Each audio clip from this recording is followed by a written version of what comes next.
Hello, and a good evening to everyone. Welcome to yet another exciting session of the Flipside webinar series. My name is Adri Dhanandini, and I'm an inspirer at Pick a Book. Before we start on things, let me give everyone a brief introduction to what Pick a Book is. Pick a Book is an initiative taken to encourage and inculcate the habit of reading among the community. Through this initiative, we hope to create a society of like-minded people, as well as improve their wealth of knowledge and create positive social impact and create positive social improvements in their lives that will help them to grow as individuals. Through Pick a Book, all our members get the chance to read a book, research on it thoroughly, and present to their club members. So, in this initiative, what we are on today is the segment called the Flipside webinar series. Through this webinar series, every week two great books are discussed among two wonderful panelists. So for today, let me give an introduction to the two books that are being discussed. The first book being discussed is How Google Works. This book is co-written by Google's executive chairman and the executive CEO. The authors explain how technology has shifted the balance of power from companies to consumers and make the argument that the only way to succeed in this ever-changing landscape is to create superior products and attract a new breed of multifaceted employees. So that will be an interesting discussion indeed.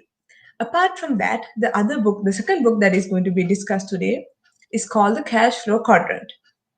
This is written by Robert Kiyosaki, who is mostly known for his famous work, the book Rich Dad Poor Dad.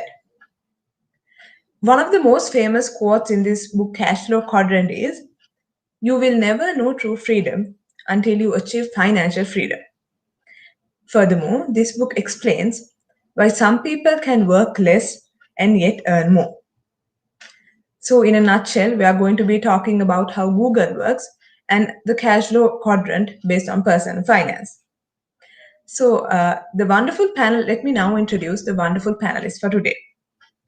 So, first up, we have Ms. Roseanne De Silva. She's a content writer by profession, and she also loves networking and cause marketing related to women, children, and environmental sustainability. She loves reading, music, and the performing arts. Welcome, Roseanne, and thank you so much for taking your time to join us in this forum. Good evening, pleasure to be here. The pleasure is all ours. So now let me introduce the second wonderful panelist for today. It's Mr. Tharindu Karunaratna. He's a marketer by profession and he works as an assistant marketing manager at Home Lux Private Limited. He's a member of SIM and SLAY. Furthermore, he's also an MBA holder of the University of Wolverhampton in UK. He's also a photographer, traveler, a reader, and a dreamer. Welcome, Tharindu. And again, thank you so much for taking your time to be with us. Hi, good evening, everyone. Thank you for this opportunity to share my knowledge with you guys. Okay, so let's not keep the audience waiting and let's dive right into the questions. So the first question is going to be towards Roseanne on the book How Google Works. Can you explain to the audience, can you give a little introduction to this book and explain what led to your discovery of this book? Sure. So a little bit about the book. So it's about the inner workings of Google, touching on subjects like their culture, innovation, and management techniques, right? And also those techniques that the leaders have used, the team had used during their rapid growth spurt. So I discovered this book. I picked it up at the Big Bad Wolf a couple of years back. And it was interesting because it stood out to me with its chapters of dealing with disruption, strategy, decision making, innovation. So that's how I discovered it, and that's what made me convinced me to lead the exhibition with it. Okay, so in a nutshell, this book explains how Google, as we all know Google as a massive company, but this book explains how it has grown to its stage. That's right. Okay, thank you, Roseanne. And now let us move on to the first question for Tarindu on the book Cash Flow Quadrant. So basically, I would love to know what made you select to read this book. Actually, one of my friends referred to me this book. He referred to me the first book, Rich Dad Poor Dad, and the second one, Cash for Quadrant. When he told me about this book, he told me that no, this is going to change the way that you are going to look at personal finance. I was like, okay, so let me go through it because I'm a marketer by profession and I don't know much about finance. But it was very easy to understand. And after I reading this, I realized it's very practical and everybody should know about it. So that's why I decided to talk about this book. Great. So Cash Flow Quadrant talks about personal finance in a manner that is easy for all layman people to understand. Is that it? Yes, it talks Okay. about financial freedom. Great. A must-know area. Thank you, Tarindu, for that answer. And let's move on to the next question for Roseanne. Can you explain to the audience about the authors of this book, how Google works? Yes, well, the authors, well, they hardly need an introduction, but in any case, so Eric Schmidt, well, he's known for being the CEO of Google and also the executive chairman of Google, and Jonathan Rosenberg, known as the former senior vice president of products at Google. Um, Something about them is how they approached the team. And they were always forward thinking. So they would always greet their team by saying, "Hi, what's different now?" You know, they always recognize that, art and science, you manage that. The management of that has changed in the 21st century, and success lies in responding to that and responding to it effectively and fast at scale. So that's a little bit about the authors and their approach. Thank you, Roseanne, for that wonderful answer. So Google seems to be the approach that Google takes is based on change management, fast and quick change management that has led to its growth. Yes, so responding, just understanding the pulse, understanding trends, and responding to it very effectively with a lot of value. So that was something that they, at the outset, they thought they're not going to compromise on that. They're going to give a really good product, really good experience to the user. So that's how they started. Okay, thank you, Roseanne, for explaining that so wonderfully. And let us move on to the second question for Taridu. Can you elaborate on what exactly this cash flow quadrant means? Actually, it's a model developed by the author Robert Kiyosaki. So it's actually, it's, as it says, it's a quadrant. You have x-axis and y-axis as well. So in the left side of this axis, you have letter E and letter S. So letter E representing employees, letter S representing small businesses. On the right side of the quadrant, we have letter B, that is big businesses, and on the bottom we have letter I, that is investing. So what he tells is like whatever the income sources that a person is going to have, that can be fit inside any of these quadrants. And he says that there is no right or wrong quadrant. No, sorry, not right or wrong quadrant. There's no big or small quadrant. Every quadrant is equal and it has its own advantages and disadvantages. So, and you have to choose your quadrant depend on what you need. For example, if you want to make big bucks, you have to select something like be an investor or a big business. If you want to seek job security and have a steady paycheck, definitely you have to be an employee. So like that, based on your need, you have to select your quadrant. So, to sum up, it means that cash flow quadrant has four compartments, four parts, if you say. So, and all these, each of these parts explain on how one individual may earn his or her revenue, and every revenue that can be earned is a part of one or the other of this quadrant. Yes, correct. So there's so every quadrant is equally important, and how you plan to move ahead in your personal finances. According to that, you have to select the quadrant that you want to. Correct. Okay. Okay. Thank you for being so elaborative on that answer. Let us now move on to the third question to Roseanne on the book How Google Works. Can you explain what are the most interesting chapters on this book? As in, what are the, I'm sure this is a great book, but what are the chapters that you most like? What are the chapters that you found to be relatable on the most level, on the maximum level? Well, to me, what stood out was there's this one chapter called Don't Listen to the Hippos. That's right, it's like the hippopotamus, right?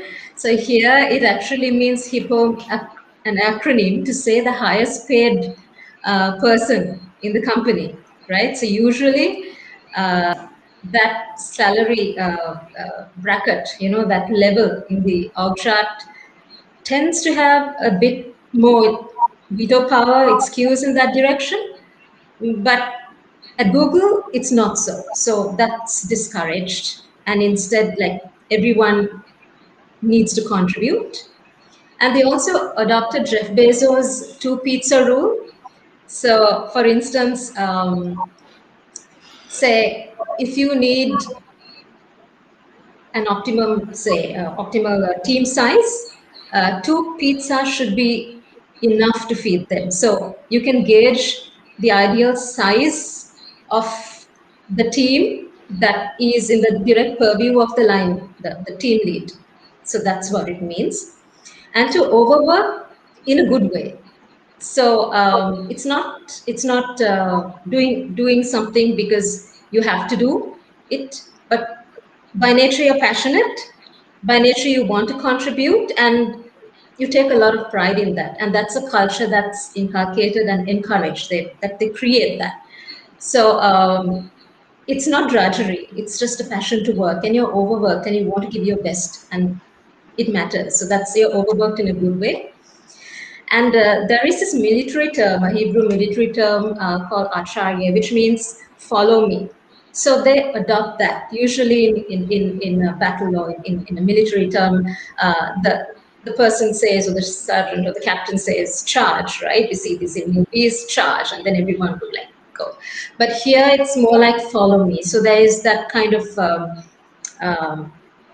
interaction between the leaders and their team, and that makes it more fluid. Their management style is more fluid, so they're more accessible to the entire team.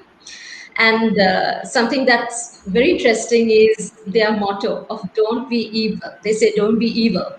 So do not compromise what Google stands for, the value that it aims to give the end user, and that's something that's very much a part of their culture and the way they operate. So those are some very interesting chapter titles. I think it's a lot to learn from that.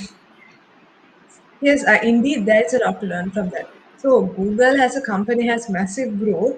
So in this, according to this book, one of the main reasons for this growth in the employees is because they work based on passion. So that the work that they do, they don't feel like they're overworked, but rather they love what they do.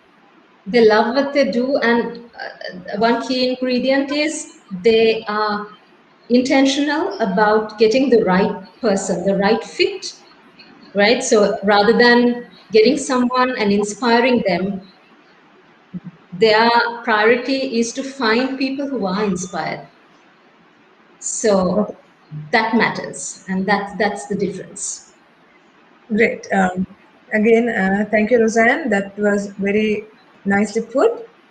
So let's move on to the next question for Taridu, based on cash flow quadrant. So what exactly is the difference between rich and poor according to this cash flow quadrant? Well, it's basically how your income is generated. So Now, if you take the left side of the quadrant, as I said, it's employee and self-employed small businesses. So if your income is majority is coming from this side, like let's say, for example, 80% of your income is coming from that side, and 20% of your income coming from right side. That is basically business or investment. So an example I can give you is you are an employee of a company and you have invested in stock market.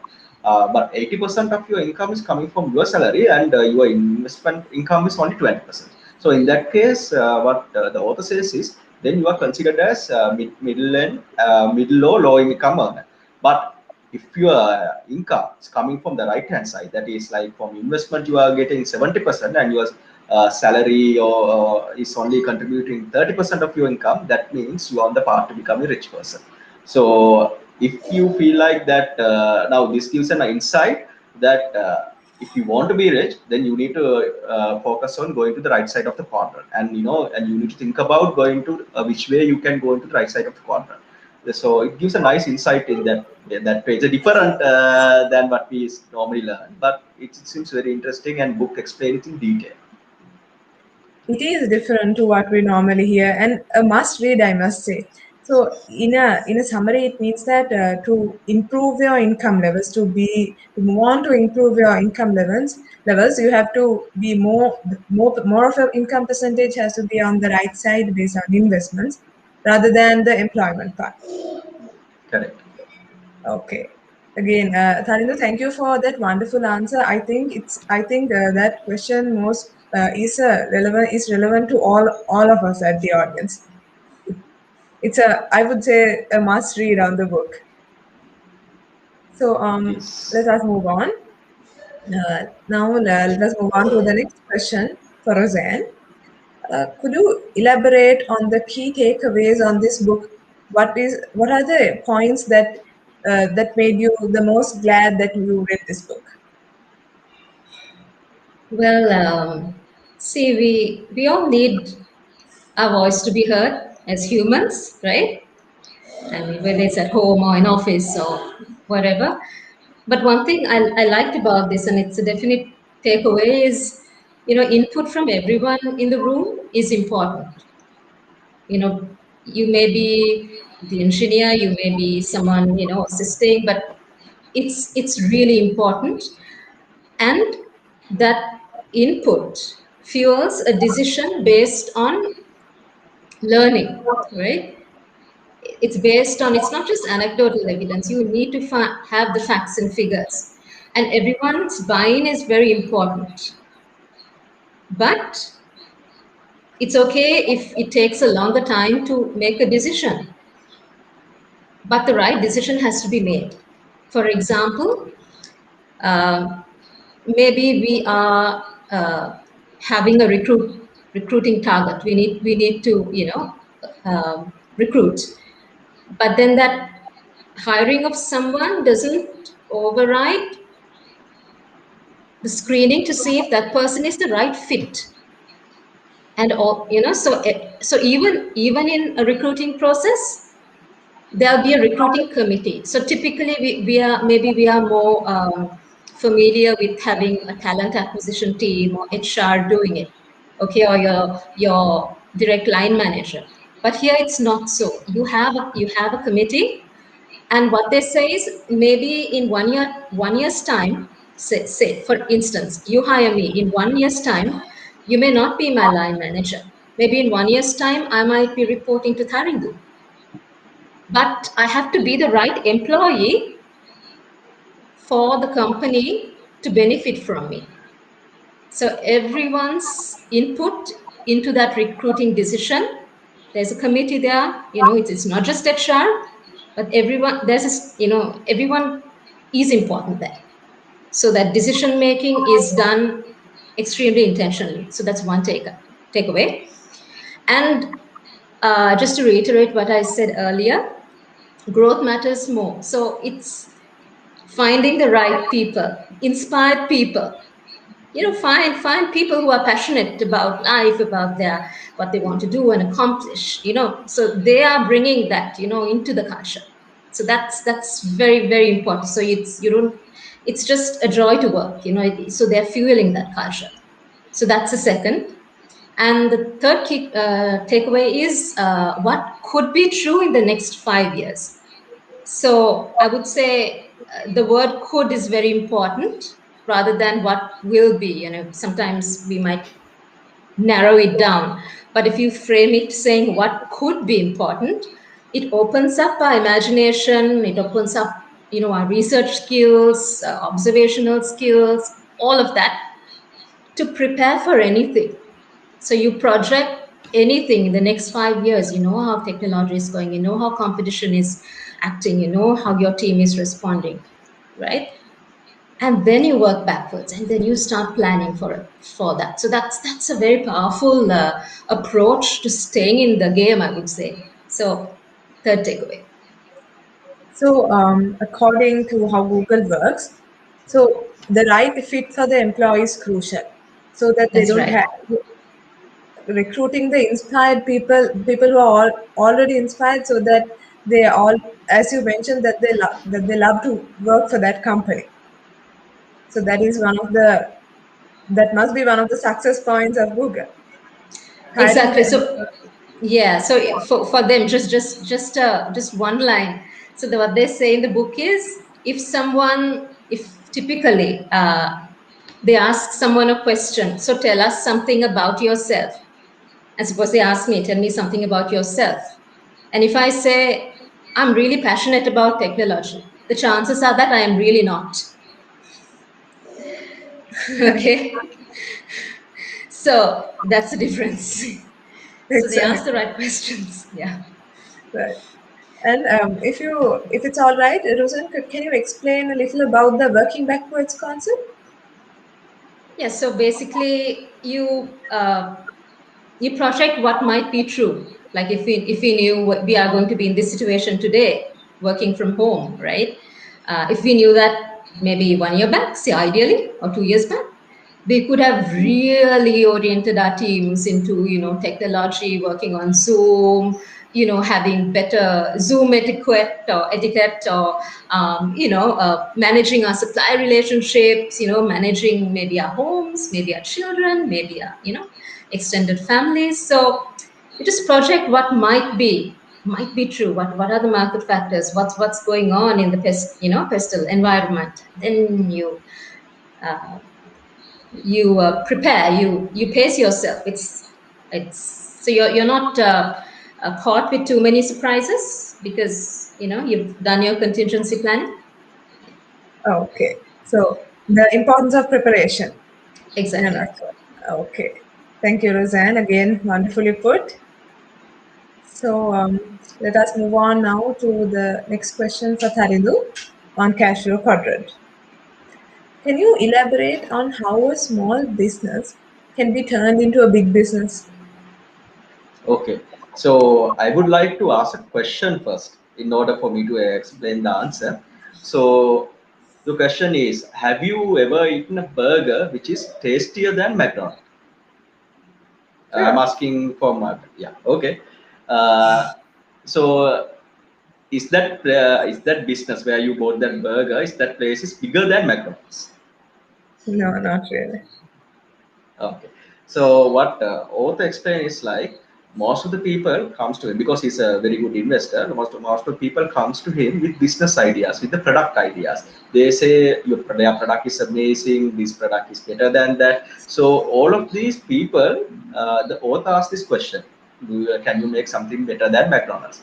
So everybody says yes, but then again he said is your business bigger than McDonald's or McDonald's bigger than your business? So that's where a lot of people get stuck. So what author says is, yes, you need to have a good product, but the most important thing is having a proper business system. The success behind the McDonald's is actually the speedy system. That is, they are the first one to enter into fast food chains. So like less than a minute, you go to an outlet, you can get the burger ordered, and you can get the burger delivered. So that is the process which is making McDonald's leading over its competitors and making it a big business. So if you want to make your small business into a big business, you need to convert what you already know into a business process. Now this is where a lot of people get into trouble. So now if you look at the mindset of the small business owners, according to the author, they'll be like they are very passionate about what they do, and they don't want to delegate it to anyone else. They just want to take it up, and they just think, if I do it myself, I can do a better job. So, but if you want to go to a big business, first you have to know how to delegate. So that means you have to improve your skills in people management. You have to increase your management knowledge, and of course, you need to have an amazing business system. If you can if you can invest into these three, definitely you can make your small business into a big business. So the mindset of the owners, especially for the small businesses, that's crucial, isn't it? Because they have to be willing to delegate a responsibility to new people as well. As you mentioned, most of the Yes. time they have a limited mindset. Yes, and each of the quadrant, as I said, has different advantages and disadvantages, and each of the quadrant needs different set of skill set. So if you are moving from small business to large business, so you need to be good with people, you need to have better management knowledge. So those are the skills required there, and of course, converting your idea into a business process. So that's the most important. It's the combination of all those things, and the Yes, most exactly. important being the business process, being the ability to convert your product into a business process. Yes, correct.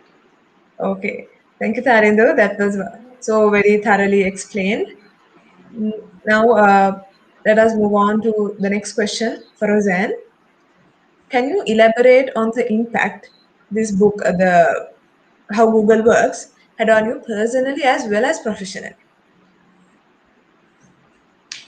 Right.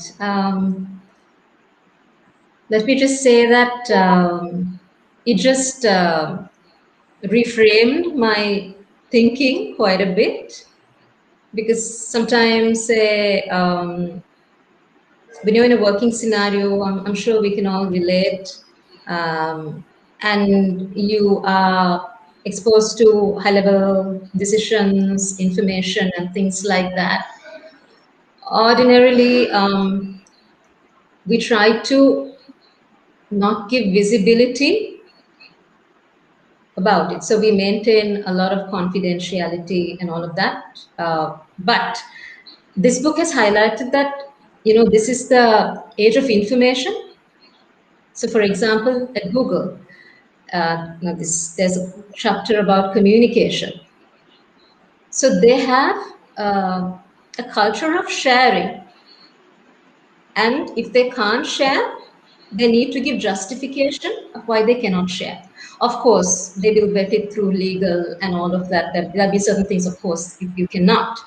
But typically, like every quarter after a board meeting, all those decisions and all those things are given not to the communications team, they say, but to the team of engineers, to develop it in a way that it will be emailed to the entire team. So they have visibility about how the leaders are thinking, what the leadership is thinking, and where they want to go. Because the age of information means, you can't fool anyone.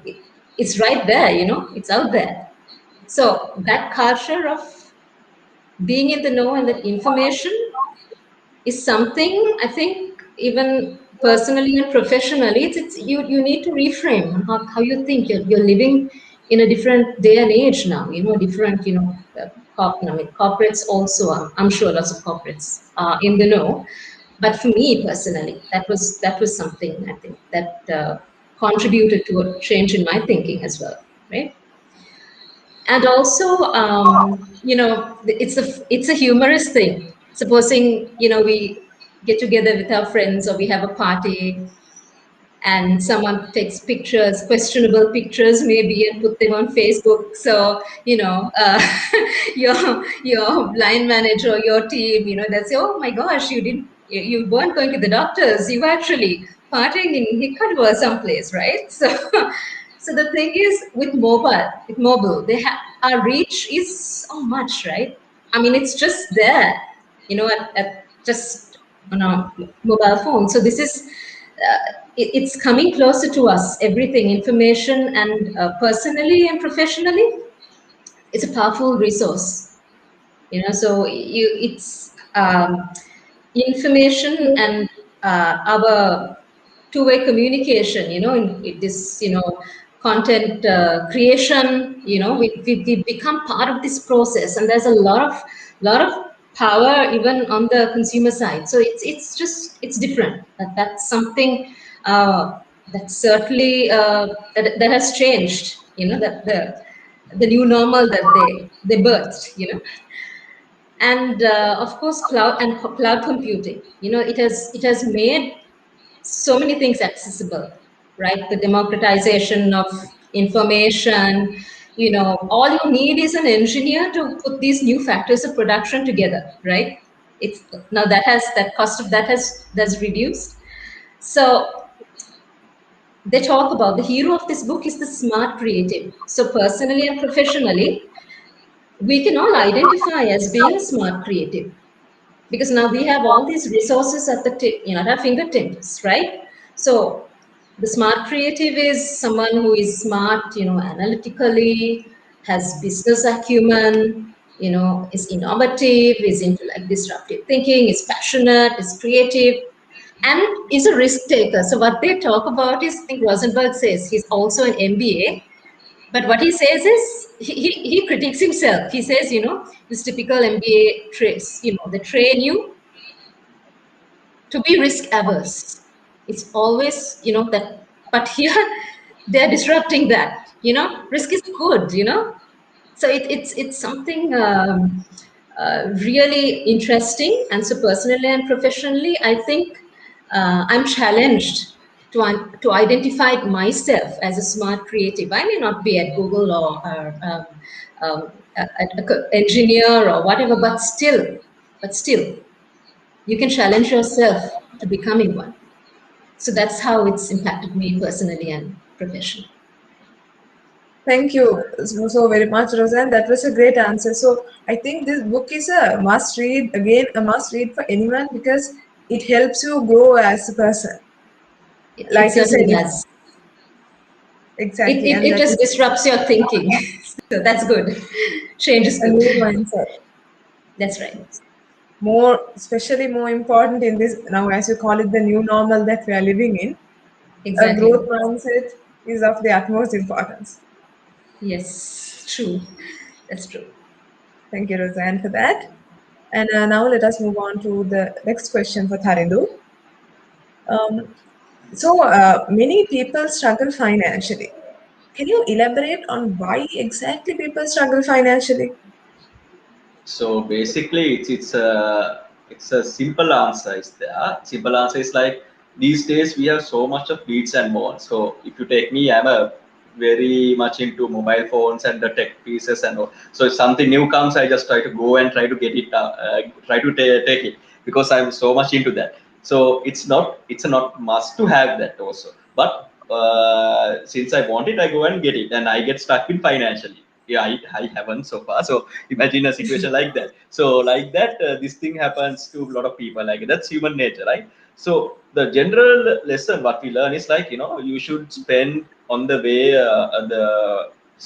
in order to match your income.